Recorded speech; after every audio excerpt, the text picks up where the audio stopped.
All right, guys, in the last video, we kind of built the foundation and understanding what abolitionism is and what manifest destiny is and how these two are dividing the country as we're leading up to the Civil War. So let's begin to continue to look at how we're going to expand from sea to shining sea. So the last time we talked about the Missouri Compromise and establishing how the issue of slavery and expansion would be addressed in the Louisiana Territory.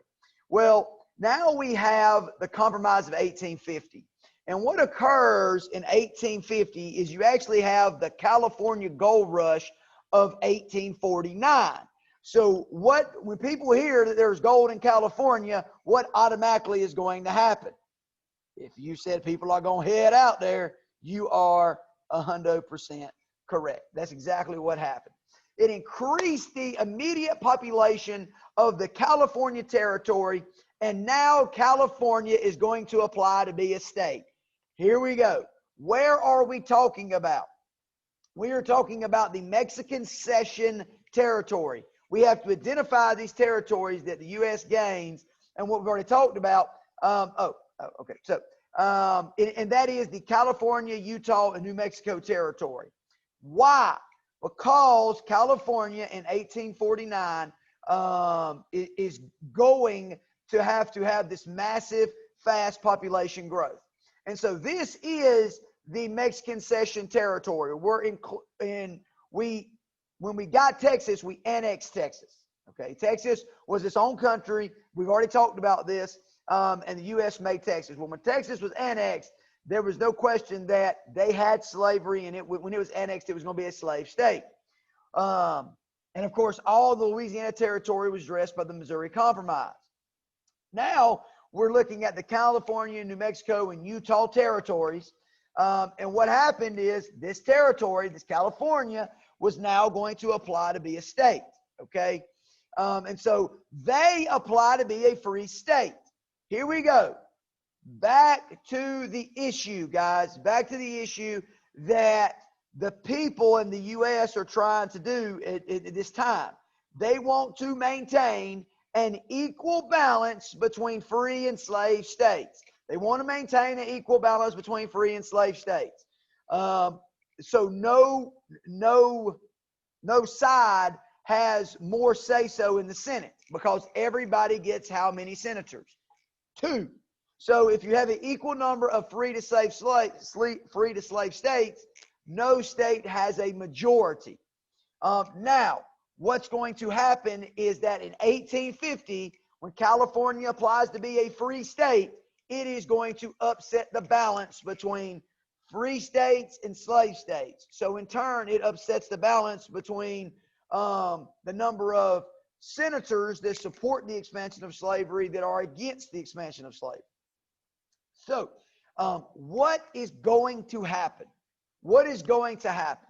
Well, that is the Compromise of 1850. So here's the issues: when, where, and why. So what happens? Well, California is going to become a free state. So there is compromise here. New Mexico and Utah territories are going to be opened up to what we call popular sovereignty. Guys, all this is just another way of saying popular vote. People decide, okay? They're going to say, here's the issue. Do you want to be a free state or a slave state? And the people are going to vote. That is all popular sovereignty is. It is just a new complex way, and this is a term that you need to know that's going to be introduced. So understand: popular sovereignty, popular vote. Popular sovereignty, popular vote. Popular sovereignty, popular vote. Popular sovereignty, popular vote. Now, so this is if we're counting if we have a box and a check mark for free states, we say California, boom, this is good. All right. Well, those that advocate slave states, New Mexico and Utah territory, you have 2 territories that are possibility open up to slavery. Now, we then see the strengthening of the Fugitive Slave Act. And this is a very, very, very important idea to understand. The Fugitive Slave Act is going to strengthen the idea that if a slave escapes the South and moves into a free state, that it is the responsibility of the North to send it back, to send the slave back. This is going to cause a huge uproar in in free states, because now, prior, you had northern free states that felt as if they were not being affected by slavery in the South. Well, now, because of this, there's going to be a indirect method in which now they are taking part of it. And as you've seen about the book Uncle Tom's Cabin, there you're gonna see northern states to begin to take a little responsibility for what's going on. And this is really going to heighten tensions over the issue of slavery. Now, we will see the slave trade abolished in Washington, D.C. So there will no longer be a slave trade in Washington, D.C. So we will see an eased sectional tensions. Again, we understand that we're having, no longer nationalism. We're having a division in the United States that's occurring. And it's going to ease it for a short time. So this is what the map of the Compromise of 1850 looks like. We can see that California has been admitted as a free state, and Utah, and this is what the New Mexico territories look like. And we can see we have still in that Louisiana territory, purchased territory, we see that this is because of the Missouri Compromise. And something to note, to remember, just a quick little review, is that this line right here was established by the Northwest Ordinance. This said that no slavery would not be allowed north of the Ohio River. So this occurred under the Articles of Federation. So these are, and when Texas was annexed, it was going to be made part of, it was going to be a slave state. Oregon Territory, no one argued this would just be free territory. So and again, this line, guys, we can see sectionalism developing based off of this map. Now, so important to, oops, let me get it up. All right. Now, in May of 1840, we have an issue that arises, okay, in the Kansas and Nebraska territories, which is in the Louisiana Purchase territory, which has already been addressed. Senator Stephen Douglas wanted the construction of a railroad between Chicago and San Francisco. This is Illinois, free state. Railroad that goes all the way from the Midwest to California. So it'll bring a lot of money to Chicago. So Senator Stephen Douglas is going to need to get Southern support. So how does he do this? Well, this is when we see the Kansas-Nebraska Act, okay? And what it's going to do is it's going to repeal part of the Missouri Compromise. And at its just basis, it's going to establish popular sovereignty in both the Kansas and Nebraska territories. Now, so this now is what the map looked like. Here's the 3630 parallel, which we already decided. We had the issue of slavery addressed, but now because Stephen Douglas wants a railroad that goes from Chicago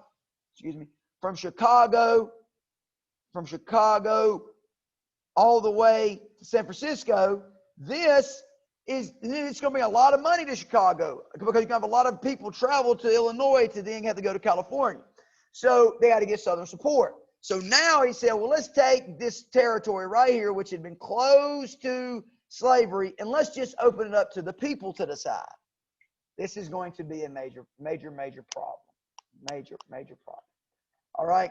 So, and as a result, we're going to have bleeding Kansas. Warlike conditions between pro-slavery and anti-slavery supporters. This is where the Civil War starts in 1854. Okay, this is going to prove that popular sovereignty has failed. Coach Coffey, how can I understand this? Remember this. Well, what's going to happen, all right, is that people over here in Missouri, so let's look at this picture, Missouri, are going to say, hold up.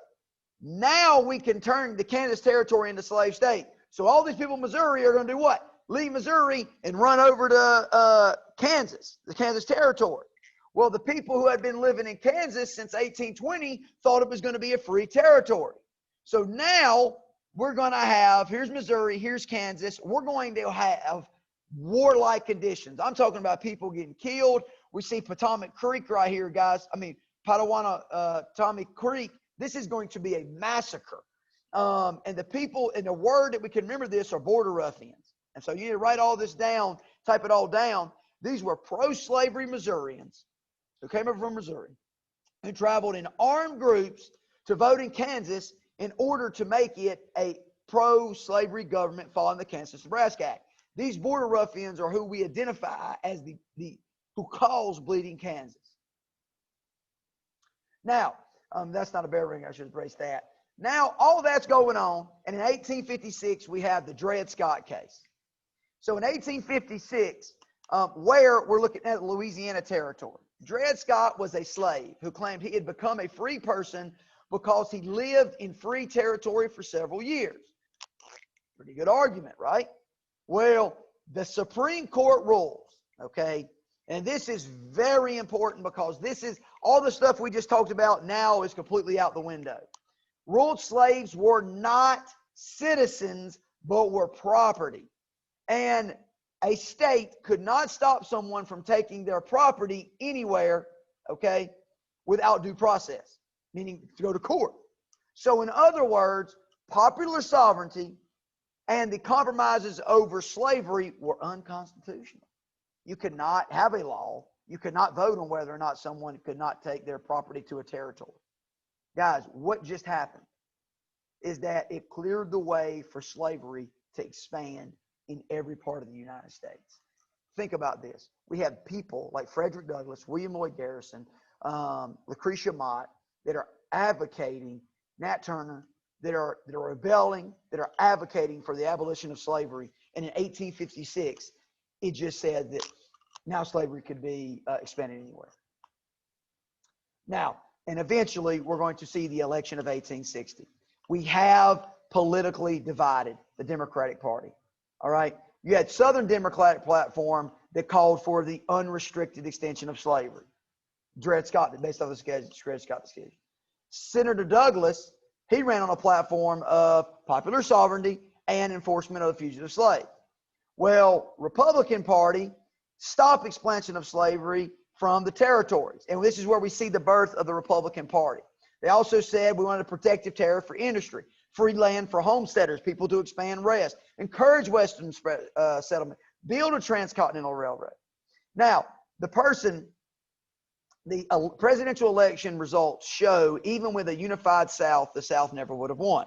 The result is Lincoln becomes president of the United States. The Republican candidate Lincoln becomes president of the United States, and the South decides they are going to leave. Okay, and we can see right here that these are the states that Lincoln won, and even if Douglas would have gotten, or Breckinridge would have gotten every Southern vote, they still would have lost. So what we see is a divided country. South Carolina has now said they are going to stop. Guys, if you have any questions, please let me know. And remember,